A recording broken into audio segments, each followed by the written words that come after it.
Asalaamu calaykum daawadayaal waa barnaamij channel aad uga barateen inuu hadda idiin soo gudbiyo dhacdooyinka dunida markaa taagan kuwooda ugu xiisaha badan ama ugu waaweyn. Madaxweynaha Jamhuuriyadda Federaalka Soomaaliya Mudane Maxamed Cabdullaahi Farmaajo ayaa waxa uu furay barnaamij uu ugu magac daray Baxnaano. Barnaamijkaas oo lagu taageerayo qoysas danyar ah amaba saboola dalka oo la dhacaya hadda cudurka COVID-19 oo la geliyay bando Ramadaankii uu soo gelayo. Sidaas ayaan u yeelay ayuu yiri si aan u gaarsiino qoysaskeena danyarta ah ama saboolka ah inaanu deeqda gaarsiino. Waana waajibna saaran inaanu ka warqabno arrintaas ayuu yiri.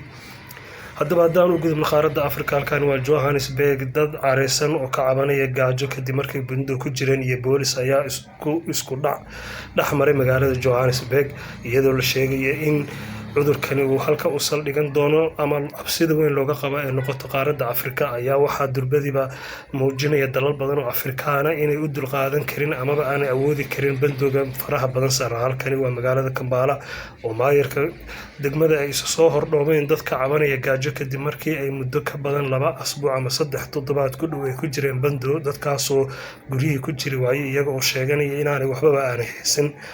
haddaba waxaa halista ugu badan laga baqayaa cudurkan oo dunida meesha ugu dambeysa uu saameynta adag ku yeeshay inay tahay qaaradda Afrika. daawadayaal haddaan u gudubno dalkaasi iyo Mareykanka iyada oo dalal dunida uu weli cudurkani faraha ba'an ku haya ayaa waxa uu dalka Mareykanka ku jira kaalinta koowaad oo weli ku hogaaminayo dhimashada iyo dadka uu soo ridanayo cudurkani. dad fara badan ayaa isugu soo baxay magaalooyinka Minnesota iyo Texas iyagoo ka cabanaya bandowga saaran. aqalka cadna waxa uu soo saaray war saxaafadeed uu ku sheegaya in China uu la kulmi doono cawaaqib xumo haddii ay soo baxdo arrintaani inuu China cudurkan dunida si ula kac ah ugu faafiyo ayuu yiri madaxweynaha dalkaasi Donald Trump. China oo maanta tiknoolajiyad iyo dhaqaale ahaan dunida aad cirka u sii kacayso dhaqaalihiisa iyo awoodiisa military ayaa waxaa looga cabsi qabaa inuu dalkaani bedelo. Mareykanka oo dunida kaga jira kaalinta koowaad ayaa waxaa la saadaalinayaa inuu China gali doono kaalinta koowaad ee dunida isagoo halkaasi soo bandhigaya awoodihiisa dhaqaale iyo tan military.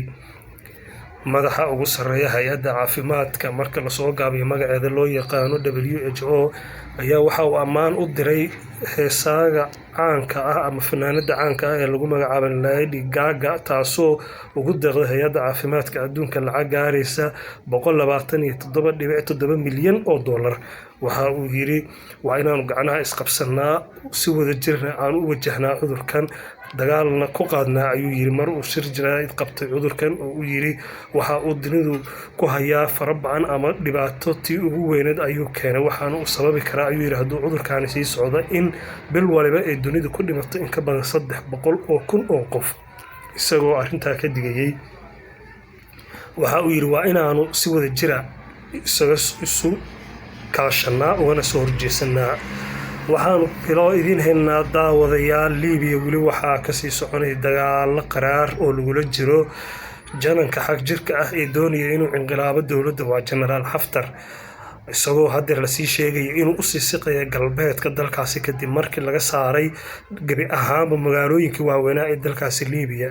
dowladda Liibiya ayaa waxa ay gacan adag ka helaysaa Turkiga iyo Ruushka iyo Iiraan iyo wadamo badan oo kale oo Pakistan iyo difaacaya.